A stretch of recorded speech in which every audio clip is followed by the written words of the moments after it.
Hello, everyone. I'm a little sick, so I apologize for my voice right now. Promise it's not COVID. But anyway, I'm Fernanda. I'm a medical student here at UCSD, fourth-year medical student, planning on applying into anesthesiology. So I am doing my research with the Department of Anesthesiology, specifically with Dr. Brenton Alexander. And my project is titled A Machine Learning Approach Utilizing Preoperative Imaging for Estimating Surgical Case Duration for Open Reduction and Internal Fixation of Radial Fractures. So to begin, why do we care about operating room efficiency? Well, first and foremost, we care about patient safety and satisfaction. So if cases keep getting delayed, keep getting canceled, that can affect cases that are critical to improving or maintaining patient health. Additionally, patients don't enjoy having their cases getting delayed. They're waiting in the preoperative suite without food, without water, and if their case gets delayed hour after hour, that can affect their morale and their long-term health outcomes. It can also affect our staff satisfaction. You know, our staff comes in not expecting to work overtime, but can be forced to work overtime. And also, if they're getting pressured to complete the procedures at a faster pace, that can affect how they're performing, and that can also go back to impact our patient safety and satisfaction. Cost. So an OR runtime in California can range over $100 a minute. So if you're wasting 30 minutes between cases, that can accumulate in a lot of lost funding during the course of just a single OR day. Time. Everyone's time is important. Residents often go over their allotted number of hours that they can work, and that can impact the program and impact the residents directly. And additionally, all the OR staff's time, our patients' time is all very important. And then performance metrics. A lot of OR's efficiency is used as a hospital performance metric. So it can affect the funding that a hospital gets because they are, underperforming, and that can impact funding for other departments, not just the OR, and these departments could be in critical need of funding. So that being said, there have been a new way of improving our OR efficiency introduced in recent years, and that is machine learning. So machine learning, if many of you have not heard about it, is a branch of artificial intelligence. Artificial intelligence being developing smarter systems and machines that can carry out tasks that normally a human can do or requires a human level of intelligence. So within that field of AI, we have machine learning, which is developing algorithms that can learn from data and make decisions based on patterns that are observed from the data, and do occasionally require human intervention, but not to the level that a different type of intelligence would. And then beyond machine learning, we have deep learning, which is using artificial intelligence, specifically neural networks, that are developed to model the way that humans think, the way neurons work, to reach accurate conclusions, ideally without any form of human intervention. And so within machine learning, we have 4 different types of learning. We have supervised, which is basically giving the machine data and defined variables that we want it to assess. And then unsupervised, which is giving a machine a data set and telling it to find patterns in the data that we are unaware of. And then we have semi-supervised, which is a mix of both, giving it specific variables that we want it to analyze, but also giving it the freedom to look for patterns within that data set, for things that the human might not even be aware of. And then reinforcement is slightly different. It's a multi-step process with clear rules. For the purposes of my project, we just did supervised machine learning and deep learning by developing one neural network. So going specifically into my project, my research question was, can our predictive models more accurately estimate case durations compared to the standard EMR-based estimation model among historical radial fracture ORIF cases performed at UCSD's outpatient Komen Pavilion? And my hypothesis was that these model-generated case duration predictions will be significantly more accurate than the EMR-generated estimates.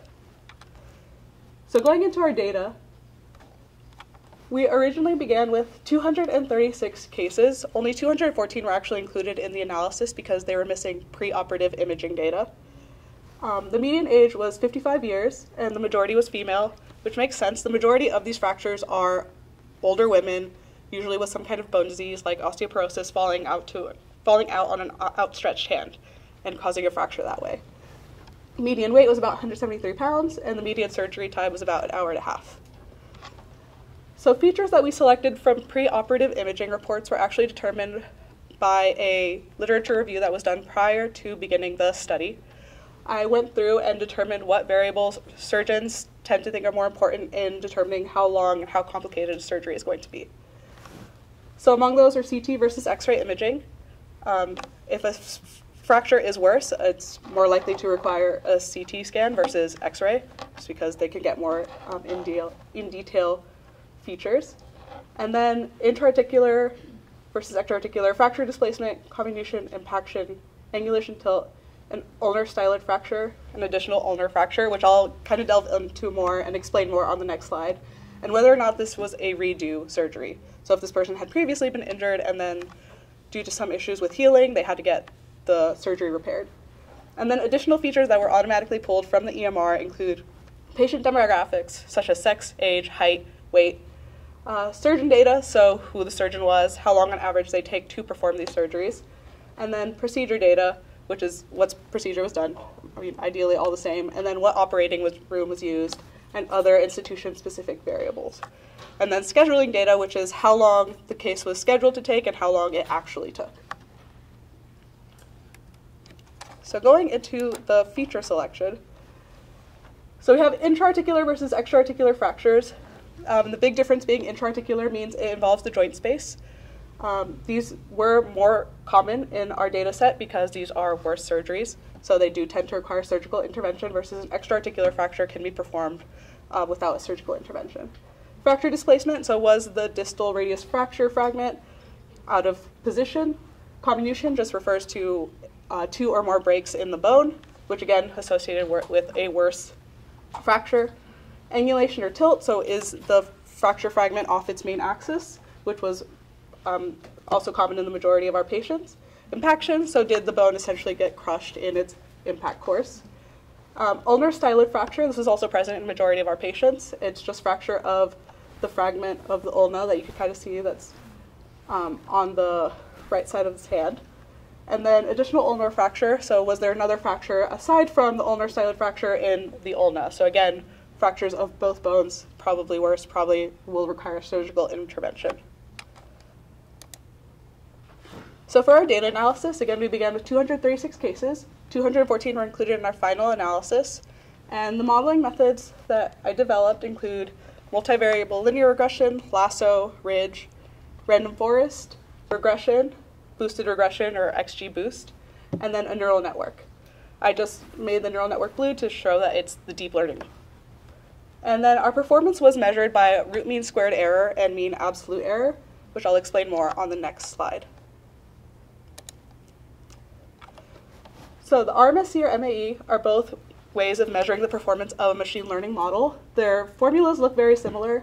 The main difference is that the RMSC is a quadratic formula, as you can tell by the squared and then the square root, which means that it's more going to be affected by outliers in your data set. Versus the MAE is just the difference of your actual versus predicted and averaging that. In an ideal world, you want these two values to be the same, very close to the same, because a larger number means that there's more variability in your data and your predictions, which is not what you want. You want them to be very consistent. So going into how the pipeline was developed, originally the code for this project was hard-coded, so determining which part of the data was included in our training set, which part was included in our test set, but that made it difficult to develop multiple machine learning models for this purpose in a more efficient and accurate manner. So I've switched to coding a pipeline in R by first including many packages that are involved in machine learning and processing my data. I removed missing rows, which are those patients that were missing preoperative imaging data, and then removing unnecessary variables, which is anything that would have been available post-operatively, because those are not variables that you can impute when you're trying to calculate something that's in the future. The only post-op variable that was kept was the actual surgery time, because that was the variable that we were aiming to predict. And then I converted variables into, numeric, factor, logical as necessary, and imputed variables because some patients were missing their height or their weight. So I imputed that by taking the average of just the training data. Because another issue I was having with the original code was that it was imputing on the testing data, which is causing data leakage, which is affecting the performance of the model. And then once all the data pre-processing was done, I built the machine learning model and evaluated model performance with RMSC and MAE, as I mentioned above. More specifically, in the machine learning models, I did 5-fold cross-validation. So after setting the data and the task that I wanted it to do, so the task being how long did the surgery actually take, I did 5-fold cross-validation, which involves taking 80% of your data and training the model on the variables of interest and taking 20% to test the model's performance. And it's basically done 5 times, and the average of those performances are taken for the models. And so once this is completed, we have our prediction, which is, again, the average of the RMSCs and MAEs of the models. For your reference, this is how the baseline model performed. So the RMSC was about 36.3, meaning that on average, the baseline model was wrong by 36 minutes compared to what it was scheduled to last. And then the MAE was 27.3 minutes, again, measuring how wrong it was, the actual versus the predicted. And the results of my study showed that all the models performed better than our baseline model. The baseline model is this red line that you see here. The boosted regression and the random forest perform the best because you can see that the lines do not intersect with our baseline model. The neural network did not perform as well as we anticipated. And then the linear, lasso, and ridge models were probably our best performing models. And then these dots actually represent outliers in those 5 iterations that I mentioned above. So at some point during that iteration, it either overperformed or underperformed for whatever reason. And then here's the mean absolute error, which you can see still all our models outperformed the baseline model, but did have some runs where the machine learning model overpredicted compared to underpredicted.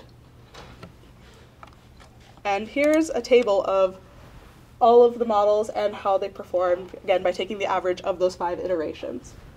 So you can see the linear model, lasso regression, and ridge regression all performed better. And our neural network actually had the worst performance, which is contrary to what a lot of literature shows, that the neural networks actually perform the best. This is likely due to the limited size of our data set and the limited number of variables that were included in the model. So actually, the more simple models outperformed the more complex models for those reasons. So the implications of our finding is compared to our institution's standard estimation method, our models had improved prediction accuracy with linear, lasso, and ridge regression having the best performance. However, there are some limitations. Again, this was a small data set to begin with, and then we had to exclude an additional 22 because of missing imaging data. Imaging data had to be manually extracted by me and an anesthesiologist, and inconsistency among how readings are done by radiologists, which was another issue that we encountered. This is because, for example, some radiologists would give a full detailed report in their preoperative imaging report, including all the fracture features that we were interested in, while others would say image unchanged from last imaging. And that would force me to go back to find that imaging that included all the details that were necessary, which is not something you can really expect a computer to do. And then this included a lot of institution-specific data. We had, a unique patient cohort, unique surgeons. But to counteract that issue, we actually coded this program in such a way that it'd be very easy to substitute different variables. So you could do surgeon-specific variables for another institute. You could exclude all the surgeon-specific variables if you choose, and add and extract as you so wish because of the way the pipeline was developed. So moving forward, this study demonstrates the potential for machine learning to improve OR scheduling efficiency in other procedures or surgical subspecialties.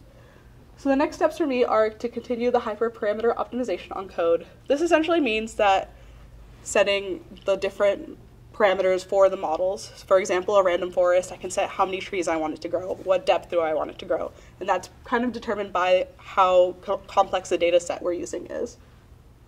Testing the pipeline on a larger data set, it was recommended to me to try to use UCSD's Hillcrest data set for this project. However, I don't think that they do this type of surgery on an outpatient basis. They do more like trauma-related surgeries, so I don't know how possible that would be, but I would love to test it on a different type of surgery and see how it performs. And then again, like I mentioned before, an issue was that I had to manually go through and extract all the imaging variables, but we're actually working on a project that involves natural language processing and machine image processing, which is, teaching a computer to analyze images so that it can extract all those variables and include them in the model without me having to go through and manually do it.